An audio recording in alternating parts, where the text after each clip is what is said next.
Hi. Okay. Thank you for waiting or your patience over. I know we're starting a little bit late because we were waiting for a couple more people to stream in that are just in the space. But I think we'll just kick it off. So this is the second in the three of artist talks that we're going to do as part of State of Motion, A Fear of Monsters. Today we have with us Viêt Lê, I-Lann, and Fyerool. So today's panel is we're going to talk a little bit about the works that they have presented in this exhibition, but what we are going to really look into, and what I hope to park as a thematic, is to really pull apart how you employ, all three of you employ the vocabulary of popular culture in your work in different ways. And how your work resurface sort of traumas or frustrations from histories defined by whitewashing, displacement, slander, for example. Like how power enacts itself upon history and then gets rewritten, and then how your works in different ways or commentaries against that, but also resistive moments against that, resurfacing other narratives that perhaps have been suppressed. So, without further ado, let me do a little bit of an introduction. Next to me we have Viet, who is an artist, writer, curator, and academic based in California. His recent projects have been collaborative and based on working with other cultural producers such as artists, designers, and cinematographers, transversing the disciplines of visual studies, ethnography, queer theory, and diaspora histories. His works have employed the vocabulary of pop music, videos, and fashion to speak of the overlaps of historical and personal traumas as they manifest in representations of identity, spirituality, and sexuality. I'm just going to go this way if you don't mind, Fyerool. Fyerool makes artifacts. Through playing with the privileged status of display, his practice interrogates and complicates the cultural consumption of history and myth in relation to contemporary markers of identity and class. His artifacts are based on an extensive visual vocabulary drawn from pop culture, literature, archives, the internet, and his life. I-Lann, who we have at the end, lives and works in Kota Kinabalu. Her primarily photo media-based art practice speculates on issues of culture, power, and the role of historical memory in our social experience. Such layers necessitate an extensive and multi-layered visual vocabulary drawn from research, historical references, pop culture archives, and everyday objects. Those are the artists we have today. They're presenting newly staged work, or in some cases, new work. How we're going to run today's session is we're going to sort of run with a 30-minute Q&A between us as a type of conversation, and then we'll open up to any questions you have. But obviously, we have relatively small-sized audience today, so if you want to interrupt at any point, we just hope for this to be a really chill, relaxed conversation. Feel free to take the discussion in a way that you are more interested in taking it to. So without further ado, I'll just throw one massive question. So the works that all of you have shown, so we have Eclipses, we have Stairway to Heaven, and we have from I-Lann works from two series, with the Banana Tree at the Gate, as well as an essay of hauntings. So in case anyone hasn't seen, if each of you could start us off by telling us a little bit about the works and the research that has gone into what you've shown in A Fear of Monsters, that would be great. Maybe, Viet, if you could start us off, and then we'll just go from there. Hi, my work is up there, down the hall, and Eclipse is part of a trilogy, a trans time-traveling love triangle, and it's trilingual, so Vietnamese, English, and Khmer. This, what you see, is a Vietnamese song, and it just briefly was filmed on the 40th anniversary of the Vietnam Wars, or the American War, and it's based on this guest house, which is now closed, and I imagine the guest house, and it is haunted, so the installation for me mirrors the architectural frame of this guest house. So a lot of the research was thinking about the traumas of this past history, but also thinking about the traumas of modernization that's happening, and thinking about crisis and how to reimagine otherwise. But I'll talk more about it later. Hi, my work is a continuum from a prep work project that I did at NUS Museum. It's still ongoing. The installation piece is titled Stairway to Heaven. It's just a tongue-in-cheek joke to the entire song itself. that I don't listen to even. It's filled with scarves or textiles basically that I design, and it's yeah, some of them are already given.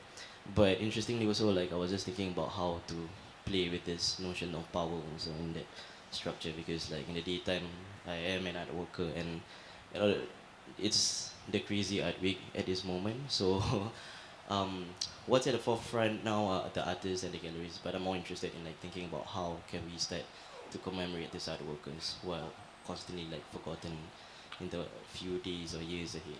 So like on the opening night, everybody who was working on the installation throughout the process of this was given the textile, especially the artists, the art handlers, and even the tech staff also. And there was also a passcode that anybody mentioned at the door. They could mention and they just get that.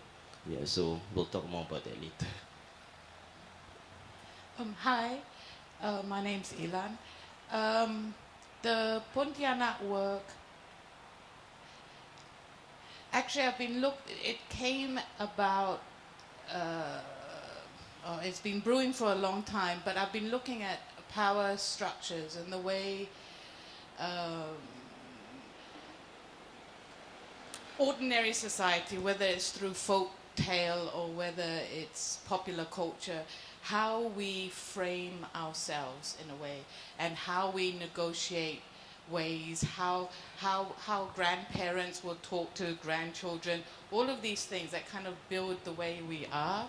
And so a lot of the political structures that I've looked at are quite common. It could be the businessman, it could be a politician, it could be the way a nation is framed. But also the Pontianak came about through looking at female participation in a lot of power structures, and it kept leading to this character that we call Pontianak. In Indonesia, she's called Kuntilanak. In Cambodia, Ghost in the Banana Tree. She's trans-border. She has very close relations in Japan and Korea. So there's this reoccurring figure across time, as relevant now as she's ever been.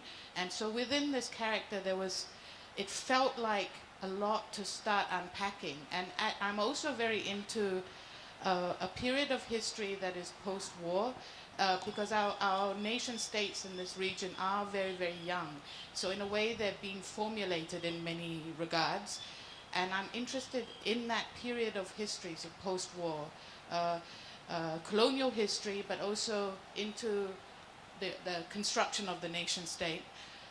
So that's where Banana Tree of the Gate came from, the title of which comes from a book written by a Yale professor called Michael Dove, who refers to economic structures in Borneo, Banjarmasin, Sultanate, and this idea of the banana tree at the gate, which we can talk about further. But also the second series is called An Essay of Hauntings. This is a long, ongoing series of work that is, in a sense, as I work, I have at all times, I always have a notebook, but I also have like a scratch pad of paper that's always with me as I'm reading and stuff like that.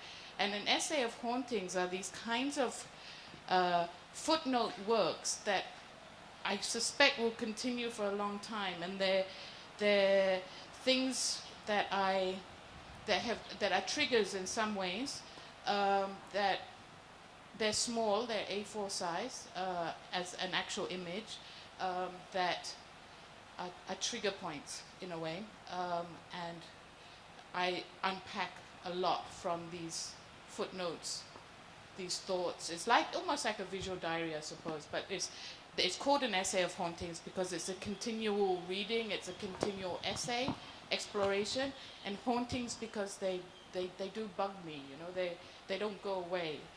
There's this residual thing that comes out throughout many series across my practice.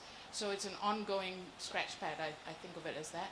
So those and the Essay of Hauntings work is directly related to the Banana Tree at the Gate series. Thanks for introducing your work, guys. I think, in hearing all of them speak about their work, you can kind of see some similarities in terms of issues that are dealt with and addressed in relation to history and power. I wanted to go back and perhaps start us off with what I-Lann said about this idea of things that you come across that scratchings that you say then become hauntings in a way that haunt you. One of the things that comes across that is quite repetitive in your work and actually appears in other work, and we've spoken about this, is that unruly hair, the dark hair. And you said hair has often appeared in your work in the past. Could you maybe talk about that a little bit? Because it's so much of a presence, but it's also... This question gets asked me all the time, and I struggle to answer it. Yeah. That hair, even in my student work in 1989, I had actual hair. You know, it's always been there. And I try and rationalize it, and I try and give shape to this form, but I think it is female. It's about genetic memory. It's at CSI Miami when you come across a crime scene and there's a strand of hair, and this strand of hair is unpacked to some kind of DNA, right? It's this idea of memory within a being, and I don't want to get corny about it, which is why I find it very difficult to talk about genetic memory. But it's something that I really feel, you know. And across the series, the hair is nearly always female hair, and I've come to think of it as hominodon. And hominodon is from the Karazhan Dusun creation story of my grandmother's heritage. And my grandmother, who is Karazhan Dusun from Sabah, northern part of Malaysian Borneo, is the only grandparent that I physically knew, and she raised me as both my parents worked. So I think it's her, I think it's hominodon of the Karazhan Dusun creation story through my grandmother and through a connection to histories in place that from which everything I do stems. And the creation story is very much about female political role in a community. So I'm very interested in political structures, power structures, and I'm very interested in the navigation of these female stories, and also the way stories have been constructed, usually in a patriarchal manner. And also our creation story has also changed over time to reflect that a matriarchal society has shifted to become patriarchal, and through storytelling and myth, right? And also culture to me is never still, it's never stagnant, it's never true in a sense. Because it's the only scene worth watching, I think, in Black Panther is the museum scene, which I thought was a fantastic scene. Because the minute an object is placed in a museum, it's like it's dead, right? So to me, I'm not protective at all over culture. I believe culture should be used and abused and change over time and alive and manipulated by those who use it and all of this.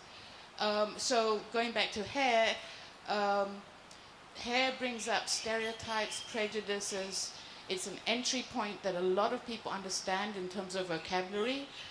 Often I use it precisely the way I don't like it being used, but it's like a handy shortcut as an entry point, and then I use it to unpack something. Yeah. Does that answer what you were looking for? No. It totally does. And the reason why I also asked it, I have to say, ulterior motive, is because I think that there's a certain operation that happens in all your three works that operate through. You're all unpacking political structures in one shape or another. And the interesting thing is you're actually doing it through the bodies of people, either yourself or others. And this is not just through the representation of bodies, but actually to the process of making.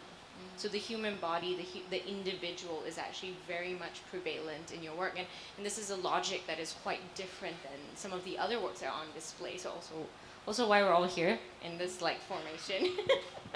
And I just want to pick that apart a bit, and maybe if we can talk a bit about the complexities involved in that. So I just want to park that for 2 seconds. And maybe create two moments here that maybe we all can sort of discuss. Viet, you've spoken about in creating eclipses that your collaborators are like ghosts, and you've been quoted as speaking. If you could explain that a bit. And Fyerool, I know that your entire work, Stairway to Heaven, is based on a distribution system that you already introduced to us, which are carried by the people who wear your scarves, as well as through that sort of appropriation of the pop moment that. Yeah, so I mean, whoever sort of you drop the scarf to, that there's a limited distribution, is actually performing part of the work beyond what's there. So you've used human bodies also to be part of your work. So I mean, maybe if we could pick this idea apart a little bit. Maybe Viet, so going back to the question of how you've talked about your collaborators of ghosts, maybe I'm unpacking that, what that sound. Okay. So I thought of this idea of embodiment. Of course, that's also my naked body that you see there, my ass mainly. But disembodiment, right, as this process that is part of structures of power.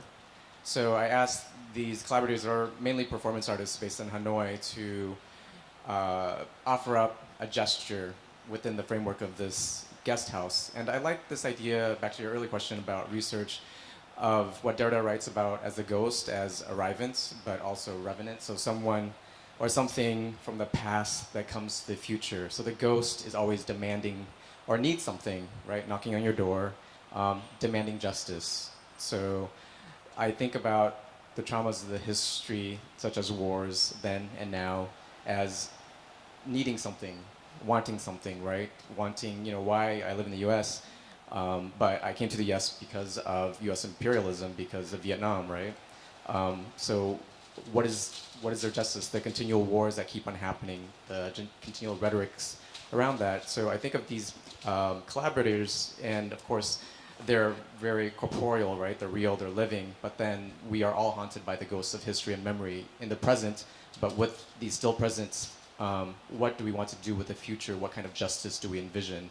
And part of that is a spiritual reckoning as well.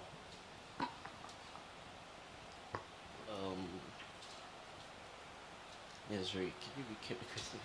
I guess the question is really about all the operations and how you guys make your work always include individuals in a specific way. And I guess I wanted to pull apart the complexities of that, because it's either your personal experiences, your personal memories, you call up someone specifically, or even in this case, the effects of, let's say, historical trauma, the haunting of history on the individual playing out. But those individual hauntings and those specific individuals become part of the work. In your case, your individuals. Oh, I'm so sorry. Okay, this will be much closer. But in your case with Stairway to Heaven, it's very clear that we're wearing your scarves. We are part of that work. The work is a system of distribution also. So people come into this, and maybe if you could talk a little bit about the politics of that, like the thinking through of that, like what you're reclaiming. This got me thinking, reminded of a discussion that we had actually, like Kathleen, like a few months before the whole project, because I keep on what do you call it, manipulating her to the point that very manipulative. Yeah, and there was a moment that she said, like, Fyerool actually doesn't make artifacts, but Fyerool just make anti-signifiers, has markers to start interrogating the complexities that he is experiencing. And I thought, like, that's it, because like the past few months that I was imprisoned in NUS Museum for the prep room project, it was me with the artifacts that does not have any provenance, that we don't know who the artists, the makers, where they come from, why were they in this museum, and how did they build up this collection also. But it's obvious that there were people that was contributing that circulating. There were individuals who were part of that mode of circulation. So like just thinking about this scarf or like a textile that I could possibly make with references from certain pop films that I kind of grew up watching and all stuff, and thinking like what are the other ways to circulate that beyond the confines of the art market. that's when I just thought of like, okay, let's just try to be like any cult brands and emulate that kind of system. So I was just really thinking about how um, brands like Supreme and all stuff just drop their products and exactly just thinking about being specific at where the seed is being planted. So that's when like I just drew out a whole list of individuals, basically people who are really close in the network, and all these individuals has to not they do not have to sit on a specific pedestal. So everyone basically they're just workers of no one, nobody knows them, that kind of stuff. So yeah, I think that kind of explains, right? Yeah, and just thinking also like about the collaborators that I was collaborating with. They are of course friends first, but it's been a while that we got distance from each other, and then there was one moment that I just kind of chanced upon with Megat, the guy who assisted me with the production of the sound, um, and I kind of heard his sound pieces. So it was just a random exercise that we sat down, we watched the films that I was referencing and stuff, and then we just had this discussion like about what are the complexities that we are feeling now, you know, like when we are watching it at this age, in this time, in this present now. And it was quite interesting to just think about like when we were kids watching this few film few films, like we thought it was just cool, all about violence and all that kind of shit. But like in this moment now that when we're watching it, that's when we realize like there's a lot of appropriation, there's a lot of like the distancing from where its roots were also. And it was that fear also like to not remember where the roots are. So like that's when we started to think about like, okay, maybe we can do a cover, but we'll do it in a different kind of manner. But again, like just manipulating it even further to a really slow down beat, where because the original one was just like a very up tempo kind of beat, but the one that we rendered is this, it's down to 75 BPM and it's really slowing things down. And I think it's also was I was thinking also about the speed of how like we were pushed to produce these works also. So I mean, we had this discussion like, let's just try to slow down everything so that people can just get forced to just sit and maybe they can just sleep in there. And it was quite interesting also after we set it up, like both of us were just sitting down in the space and just dazed out, and we realized like shit, we were just sleeping in it for like close to 1.5 hours. We didn't even realize that. So Sorry, can I just add one thing before we go to I-Lann? I mean, is it okay to talk about this? Because the distribution is not just workers. There's also people with high cultural capital. So it's almost like a Robin Hood movement of creating this association of high cultural capital in the art world being also transferred, like a signifier, bringing them over, and that you are actually at some point going to release these for order. So like in a sense, it's talking. So you are doing something else with it also. yeah, and I think the main impetus of the entire project is also like to just break into any spaces that I can by just with just this one artifact itself. But again, like it's to question like, can this textile be an artifact? Does it have any value? Could it possibly be of a different value in different kind of spaces? I'm really interested in this idea of like how can I exit beyond the confines of art making or contemporary art making itself. And also I think like the past few years of my practice, like I've been boxed in so many boxes. And one particular box that it's quite interesting because a lot of painters don't call me painter, and I still am conflicted with that. So I'm just thinking like, can this be also a painting, a work of painting and stuff? At the same time, there's also like that complexity that several others are like boxing me up into that Malay artist kind of canon also. So I thought like, okay, can this thing be an exit from that box itself also? So like, is this a marker again for me to circulate myself beyond the parameters that anybody else have write or discuss about my works or my practice itself? So yeah. Sorry. Thank you for giving us more detail. I don't know whether I-Lann, whether you wanted to respond to that anyway, or to the question of I mean, you started off. You actually started us off quite beautifully by actually tracing back the sort of personal lineages that inform why hair sort of appears in your work and how this sort of lineage then comes here again in these works. I wanted to actually ask you about that but also in relation to the other works you do, because you work so much with communities as well. So how does thinking through, how as part of your process of thinking through and unpacking power structures, does individuals or communities fit into this? So like, you do community projects, but you also function in the art world. So like, what is the usefulness of the art world for you sometimes? I operate in many worlds. Yes. So I also work in the extremely mainstream film industry. Roy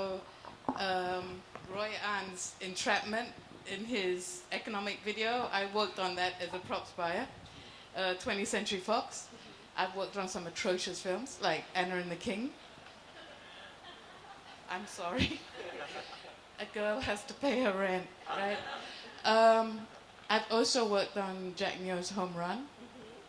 And I worked on just about all Malaysia's independent filmmakers' first films. Bernard Chorley, Dane Side, Osman Ali, Irma Fatima, all of them, all their first films. I'm like the first film production designer, because I always will help out anyone that wants to make a film, right? So that's another kind of community. The communities I've been working with lately is fairly recent, within the last 3 years, because I moved, I don't know if you all know, but I was in KL for 24 years. And I recently moved back home to Sabah because I just became allergic to KL. I call my wrinkle here the Klang Valley, from frowning. and this allergy was bodily. It was vomit. It was anger. It was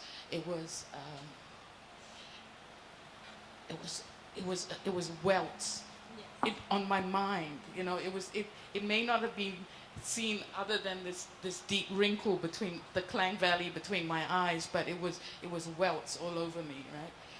And I couldn't handle it anymore. And I became physically ill. I've had 2 years sabbatical now of trying not to work to overcome physical illness, medical illness. Such was my allergy to KL. And it was a political allergy, and it was an allergy that permeated how people talk to people, how people put people in boxes, how you're expected to carry a microphone for other people, which is something that you do sometimes under duress, not necessarily something that you choose for yourself. The burden of all of the above. You know, I'm kind of speaking in a certain shortcut because there's just too much to go into everything. But moving back home, having cups of tea with my mom, watching the sunset, first thing in the morning, putting your feet on the ground as my mother weeds her vegetable garden, centering, really centering. And I started shedding these welts started to go down, my psychological welts in my mind, right? And one of the things or several things, it's never one thing, but one of the things that really fed me was hanging out with craft people, predominantly women, in a kampong setting. So there's 2 groups of women that I have been hanging out with a lot this past 1 year, but even longer, 2 years. One is a community of largely Dusun Murut women in Keningau, which is in the center of Sabah, right in the middle of the north part of Borneo.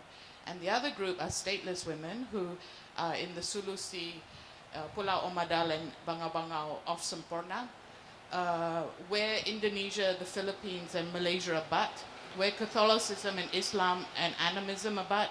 It's an apex point. Still very troubled. The Abu Sayyaf, they just had the Bangsamoro autonomy vote last week.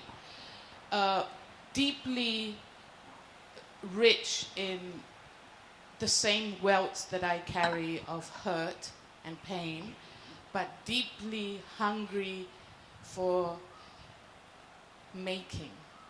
And making as a way of sitting around literally on the tikar on the floor and gathered and making. And I just saw it more and more as I was drawn to this really warm, familiar space So that work is not on show here, but it's the environment in which some of this recent work is coming out. And it's a complete shift from the work I was making either with the film community or with the contemporary art world. So working with community, with women, largely women, they're not all women, but mainly women. You become I love working in film. I love film because you are not you. You become part of a team, and I love the spirit of a togetherness where you are. And I work on big films. I work on very mainstream films. I work on independent films as well, but I am known for working on quite large, Channel 4 UK productions. And you become part of a machine where you are not you. You are a mechanic. You're a screw within the system. And it's a very different way of working. And it's similar in a sense when you're working with a community, but the politics is different. Whereby there's this, and we're working on mats, so we're on the ground. There's no hierarchy, and there's a lot of storytelling, and there's ways of getting to know people that are really soft, very gentle, and very affirming. And I learn a tremendous amount, and I know that I'm also inspiring. And I know that I make the world a bit bigger, and I like that feeling. I like how they place me here, and I think that they like how I'm also a conduit for them. So I do think that there is this really interesting dynamic, and it would be wrong for me to deny my global, worldly position within this quite specific locale, I don't know if I answered your question. You actually did in a roundabout way, but what did you ask me? I forgot that. Well, I guess what I'm trying to flesh out a bit between all three of you and get the complexities of what it means when you are making art with bunny ears, and it includes the mobilization of people and the subsuming of certain people, and subsuming the individualism of those people, like creating that space. And there's a huge amount of responsibility, especially when you're working with indigenous peoples, from a multitude of cultures. And although we come from the same place, we are of different peoples within that place. So there's a whole ethical range of issues that come with that, as well as economic. Fascinating, really, and also the utility of each other, because as much as I'm using them, and I am, they are also using me. But I think it's really important to talk about it, and we discuss it amongst us. We discuss all the works that we've been making, and at great length, so everyone is aware of what we are making together. I do draw from specific cultures, and we discuss that as well. But that's a massive part of working with community, is that when you're working on something together, everyone needs to know what you're doing in a really transparent manner. I think that's fundamentally important. So I asked that question, and it's really a question that is actually insidiously linked to the way I asked Viêt and Fyerool about their work as well. I use the word insidious because it wasn't as direct, and in a sense, it's a way of also fleshing out certain sort of political positions we take when we work with people, and how the art object, or I say art object, but like even if it's not an object, like a film, a video, or whatever, the art process of making then becomes another way of navigating that. So the question I have on top of it that I asked, because sometimes when you work with people and you're making sort of very clear political positions known or clear ideas known, and what you're fundamentally doing is resisting power, certain types of power structures, and you're trying to correct things that you feel are wrong or highlight issues, deficiencies in everyday life that we take for granted, whatever it is, whether it is the individual worker, whether it is the demands of history, and so forth. What then becomes the utility of art? the art world, or that moment of making these statements within the art world. Like this is a really tough and a big question, but I think also a very timely one. I mean, our next Biennale in Singapore is going to be about this question of the function of art in a complex world. What does it do?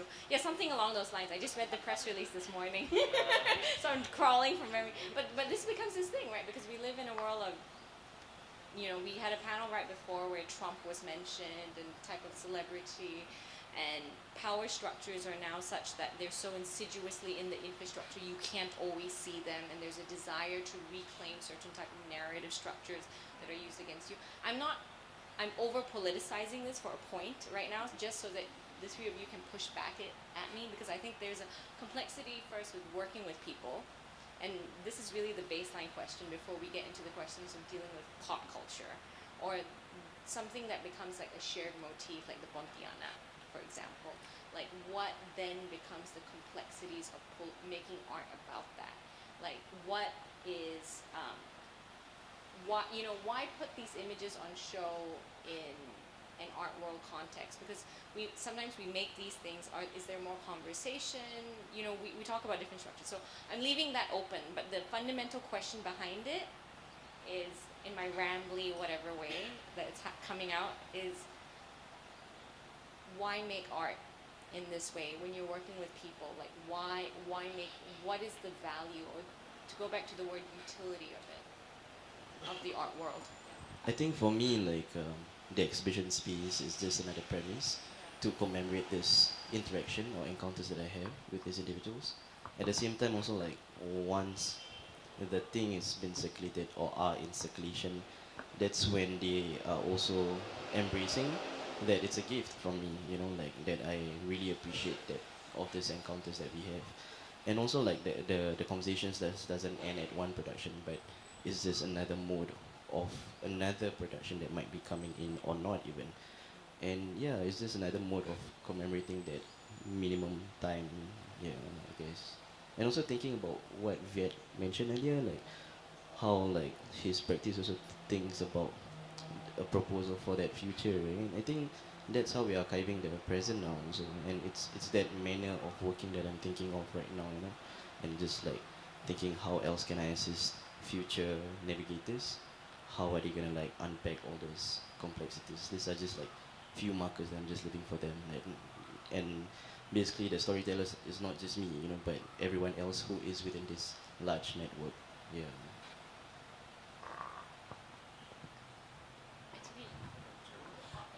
Either of you, sorry, I'm just giving you the mic. I want to parse out the distinction between used, and useless. Yeah. So on two levels, in terms of art markets and artists, but then also on the second level, just my video that you have, video installation in the show.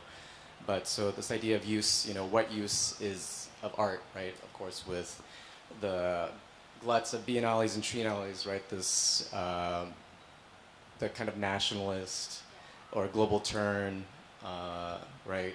That biennales or artists are used for, right? Representing XYZ. I'm Vietnamese, but I often represent Vietnam, etc. in different shows. This idea of used as in like the politics of identity, like what are these frameworks? We're talking about boxes, and how do we get, use out of that is strategic. And then this idea of useless, what, oftentimes art becomes object, or artists become objectified, right? And then is that, how do we resist that? How do we think about those frames? And so within my own practice, just as a specific example around use, used, and useless, it pivots on this binary. So in the video at the very last, it's in Vietnamese. Maybe some of you speak Vietnamese, but it translates, I forget my name, forget the way, forget the path. So as a Vietnamese war refugee, when you lose your country or you lose a lover, you want to do anything to get them back, right? But of course, it isn't of use. It is useless. You can't, right? It's a melancholic position. But then within a spiritual frame, right, that's the whole point, to forget your name, forget your age, forget the path, right? So just thinking about how these fulcrums can just turn So something that's seen as useless, something that's seen as used, can be useful.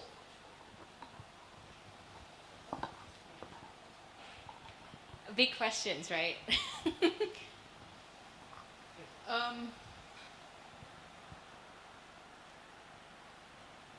Yeah, so many things. I mean, I think that it's really important that people who have something to say are given mediums and channels and ways to have a voice. And then in systems of power within the contemporary art world, where are the spaces for those voices to appear from a spectrum of people who have something to say, right? So, I mean, it's very hard to sort of pinpoint instances. I mean, like with this work, you know, I'm getting a bit lost here because there's such a big area to talk about. But to me, fundamentally, it's about recognizing where voices have to fight through some kind of quagmire of stuff to be able to be heard. So a lot of my work is about being a channel, a medium for recognizing the loss or the muffled sound of a multitude of voices from a multitude of positions. So it's not so definitive, but it's about allowing voice, allowing space for that. Yeah. I think you answered that great, because in a sense that's really the question why you occupy so many worlds, as you say, but then the utility of the art world in that sense becomes that. I'm alive to our time, and I know that we have about 30 more minutes, so I just wanted to open it up to the floor if there were any questions at this point. Any burning questions? Oh yes, okay, Phoebe, sorry. Can I give you the mic? Sorry. I had a question for Viet. Hello. And I wanted to ask, it was so interesting hearing I-Lann's account about the idea of collaboration, the politics and process and ethics of collaboration. And I wanted to ask you more. You mentioned that you collaborated with performance artists in Hanoi for your piece. Maybe you could tell us a bit more about how that went and what that process was like and why you decided to do that. I have a secret. Like Phoebe, I'm an art historian. So I, did dissertation research and lived in Vietnam for a while, and I knew and became friends and am still close with this artist community. I come back every year. And so, I love their work and am a big fan. But so I respectfully collaborated because I was aware of the specificities of their practice, right? Like Don Mami runs an art space, and so I knew of their earlier or other pieces that might be beautiful gestures in the piece. And then I was also interested in this idea of doubling. So Feng Ling, she's my twin, my double, but of course this idea of the uncanny and how that functions. So it's really about, for me, not necessarily directing. And of course I worked with Jimmy Maxwell Graham, my cinematographer, who actually suggested this guest house. Is about actually having a conversation. Mine was just a very loose, as you have a curatorial frame, a loose framework for these voices to come out, and then they would say, oh, maybe we can do this. I want this room. So that was the sort of, again, this conversation. I was, in some ways, a medium. But thanks for your question. Do we have any other questions? No? Okay. I think that's really interesting, actually, because could we maybe reread the film almost like, could you have done the film could you have made it another way? Like, maybe talk us through the trilogy again, sorry. Give us a little bit about the trilogy and how the collaborations come across all three. And maybe how some of the decisions you made in framing those. Because at the end of the day, even though it was a collaboration, you had a very distinct idea of who your collaborators were. And then maybe we can, I was actually interested in your question about pop and for all you, like, intersecting with popular culture. So the trilogy, they're about 5 minutes each, and they're basically music videos. And I was, again, back to this idea of use. As an academic, my work is about trauma, and it's a bit kind of a bummer, really depressing. I would be depressed and sad, thinking about war and genocide. And then I also make work about it, but also have a really dark sense of humor, right? You know, those who have been through trauma, like my parents, but you also don't necessarily, you know, there's studies that have shown that if your grandparents have been through trauma, it's, you know, you also feel the impacts. So, but I also wanted to think about how can I talk about these things to a larger audience, to millennials, to people who love Ariana Grande, right? So I was like, I want to talk about genocide and justice. So I'm gonna make a Cambodian rap music video. So that was the first one where they, you know, talk. Long story short, this woman who works in this bar and wants to be reunited with her lover during the Vietnam War, but they can only meet in the future. But again, talking about these dreams of modernity, but founded on the very violences of war. For instance, you know, arguably South Korean, you know, K-pop, just bringing back to pop culture, and South Korean modernity, some scholars argue, is founded on blood money because Korean mercenary soldiers were paid by the U.S. to, you know, basically kill off Vietnamese. But they were also known to be specifically brutal, slicing off ears, but that was from a longer history of Japanese colonization. So, you know, I want to talk about these things. But in Cambodia, that particular first piece, they framed it as a hot new Khmer pop act, rap act. And so I really like that, kind of the slippage. And the second piece you've already seen about, again, the 40th anniversary of Vietnam Wars, but thinking about specifically that we're in a moment of crisis and spiritual crisis. And the third one is putting the camp in refugee camp. So it's filmed in Bangkok. I was, of course, a refugee, and then we were in Thailand, and I did a solo project at H Project Gallery. But I wanted to talk about refugees then and now because I also live in Europe part of the time, and again, also in the US, a lot of xenophobia about refugees, and of course the connections are very real. When I was a boat refugee, they didn't want us in the US, and there were 1 million boat refugees because fear of communism. And now, with Syrian refugees and other North African refugees, there's also similar rhetoric. There's also 1 million Syrian boat refugees, but they don't want these refugees because of fear of terrorism, arguably. So it ties into the earlier panel about kind of these ongoing, lingering rhetorics. But I, you know, wanted to ask you all about kind of interfacing with pop culture, and you know, as of course you do work with films, and you know, just to bring it up. Yeah. I mean, other questions. No, I think we should definitely do the pop culture question because actually that's the point of the panel. Well, the Pontianak is the queen of pop. Horror pop. Horror pop, Malay, Malaysia, Singapore, Indonesia, not just Malay language, also in the Singaporean vernaculars as well, or the Chinese, also English.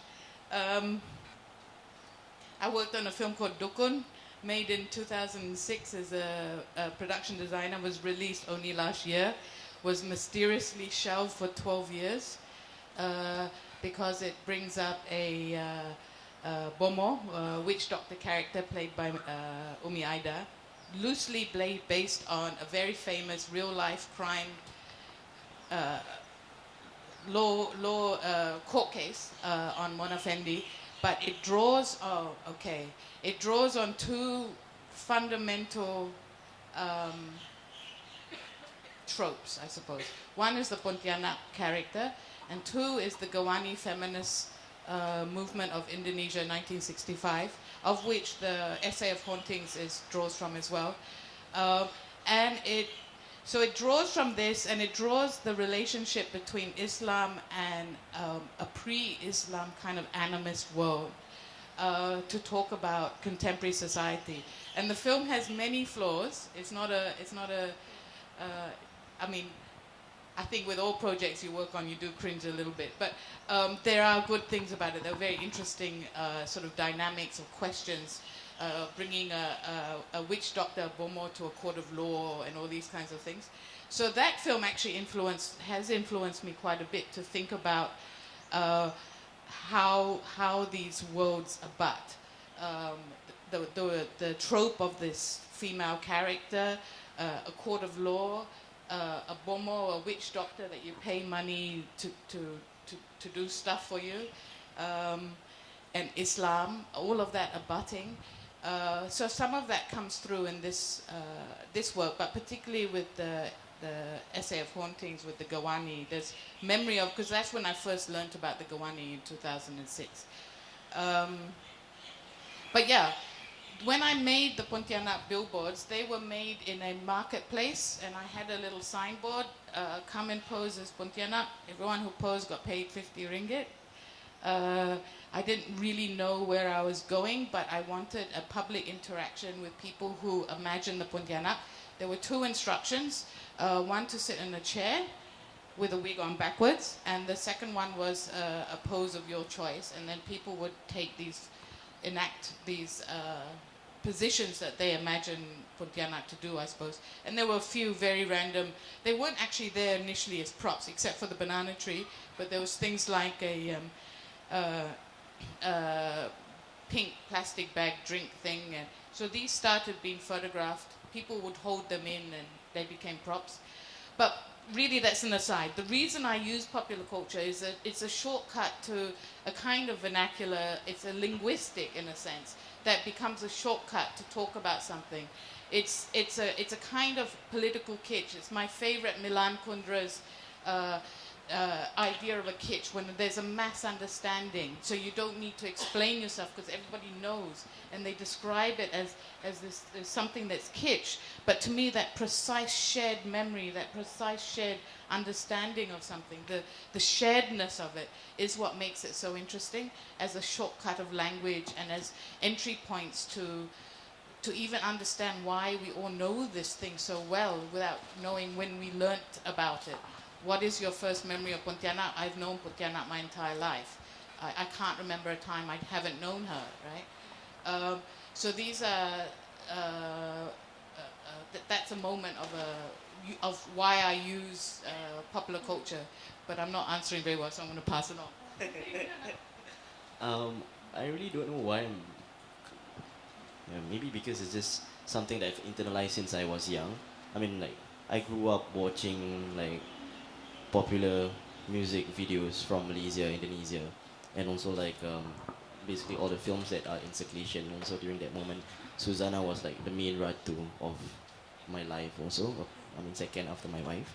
But at the same time also, like, just thinking, like, it was actually an entry point for me to start understanding the complexities of history itself. And although like it was flattening it out, you know, like all these other narratives of that complex histories, narratives and all stuff, but that marker, it was like a painting. It just allows the viewer to go in and then start to wonder, like, I mean, basically I was just constantly asking, like, so what is the original narrative of this? That's when, like, also I got a chance again to rewatch Mystics in Bali that you recommended, rewatching Susanna's films and all that also again and again. And I was only highlighted by you to watch Oily Maniac, and I didn't know that that entire film was actually bastardized from Sumpah Orang Minyak. And I thought, like, oh, nice. It's quite interesting that it was exploited, because it's like an exploit film, just for a specific audience in Hong Kong, and the language was changed. But there was that frustration also, that I realized that the brown or caramel man was just this image that's drawn out, and it's just a mention, like, a few seconds in that film itself. And I thought, like, and everything else in that film, there weren't any appearance of that caramel figure also. And I thought, like, that's quite effed up, because, like, you are appropriating something from a different space, but appropriating it to a larger audience. And I thought, like, this whole notion to, like, just reclaim it could be a possibility also. That's why, like, I think now I'm, like, just rereading into, like, the whole modes of, like, popular culture to just, like, see the system and approaches to that also. Yeah. And speaking of, like, music videos also, it's been something that, you know, I don't know, like, it's been something that really speaks to me a lot now. And my dad also, like, he goes out for, like, karaoke every Sunday for, like, Malay weddings and all that stuff.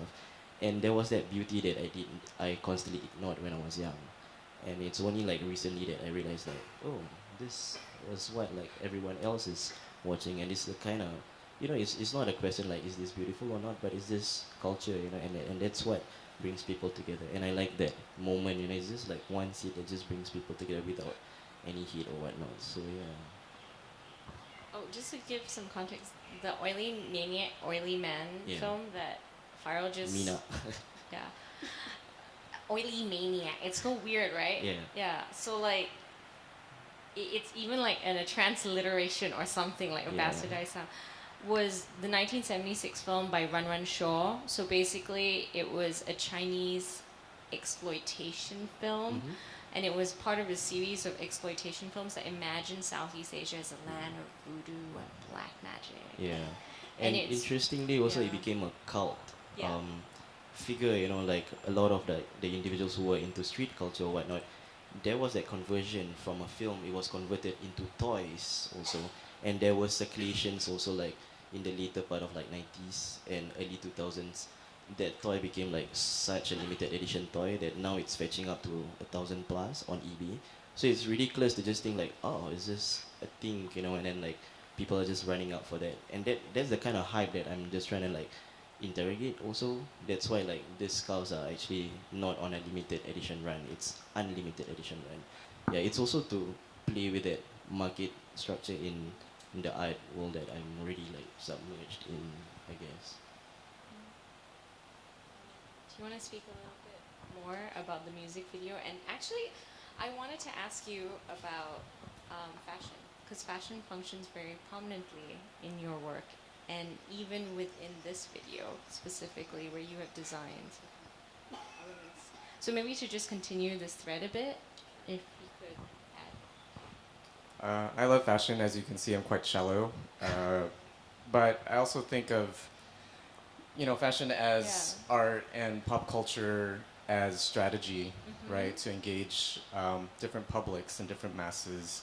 And, it might be, I am interested in collapsing the line between high and low, but because they're independent video productions, I often, for instance, in many of the videos, the face mask that you see, that was actually a bracelet from, one of them was from Forever 21 in Bangkok, which I refashioned into a mouthpiece.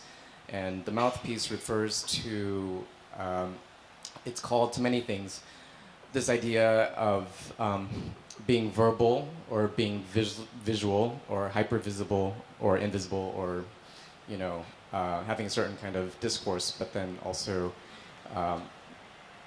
being silent at the same time. So the widow's scold was used during the Middle Ages for women who were basically feminists, and they would hold their tongues, right, and parade them through town. But also it was used during slavery, this kind of mouthpiece to force feed slaves that were resisting, many different iterations. So the fashion, for me, is loaded in many ways. So on one hand, I love haute couture, I love architecture, but I also think about the material conditions in which the fashion is fashioned. So thank you for giving us more of that. And you and I have spoken about this actually. If you could add maybe a little bit more about the music video and fashion, because you've always seen them together. When we met in your studio, you talked a bit about this. So it's definitely a strategy in this trilogy.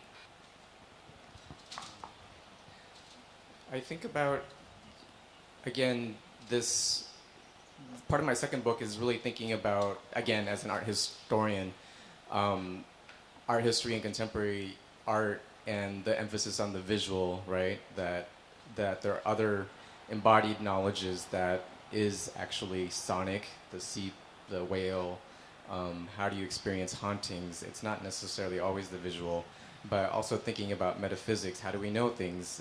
Most of our lives, it's up here, it's invisible.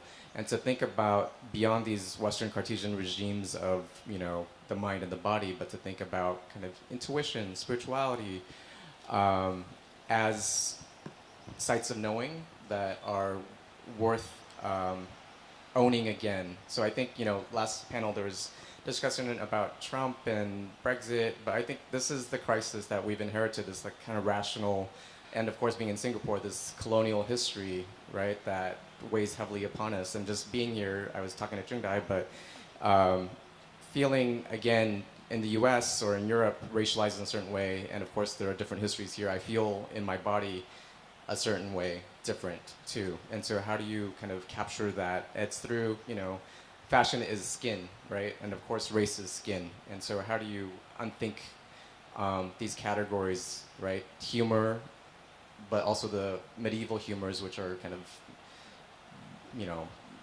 red bile or yellow bile, etc., but which became the basis for race. So to think about these multiple things, race, humor, fashion, etc. Thank you.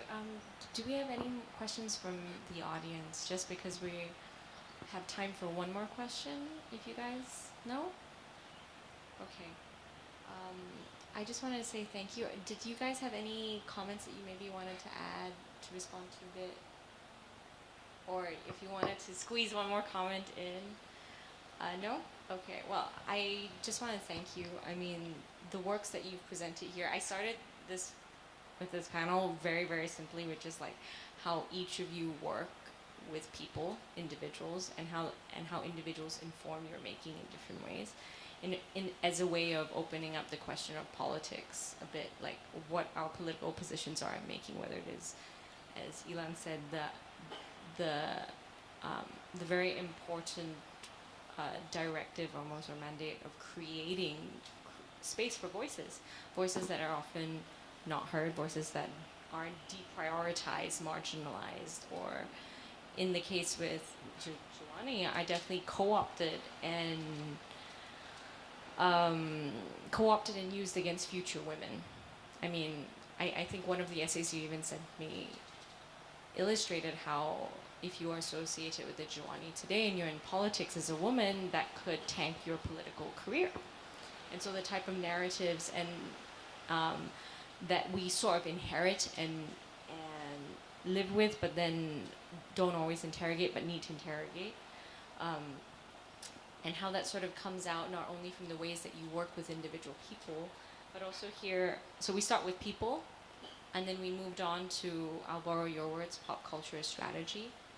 And from this sort of matrix of working with individuals to working larger with mass culture, what brings people together, pop culture strategy, onto the whole idea of how all of your works speak to power in this way, on the small ways of the individual, but also in the big ways of dealing with pop culture that brings many different people together, but also orders them in very similar ways. So I just want to say thank you very much for sharing with us all the deep little details that come into parts of your work. It's just one perspective, and actually I know, having spoken to all three of you, that the works presented here are far more layered, and the research behind this has spanned many years, and actually many sort of little crevices of lesser known parts of history. And we've only covered a little snippet of it today between the three of us, because we're trying to unpack a very specific element. Please hang back, speak with us more. But thank you, I want to thank each of you for taking the time today to share with us, and also for your works in the exhibition. And thank you all for taking the time this afternoon to hear more from the artists, but also learn more about the exhibition. Our next artist talk is in February. What was the exact date? 16th. That's right, sorry. I lose my mind. But February 16th, we will have, the last one will be with Heeman Chong and Lecker Architects. We'll be actually talking about infrastructural space, or the infrastructural image and fear in relation to that. So thank you so much for your time. I invite you to spend more time with the artworks here in the exhibition. We are open till 9 p.m. We have a series of tours as well. They run in the evening. One is on fear, one is on longing, which I think through this panel you kind of get some of the how the thematics thread through the works. All right, and so thank you so much again, and have a good evening.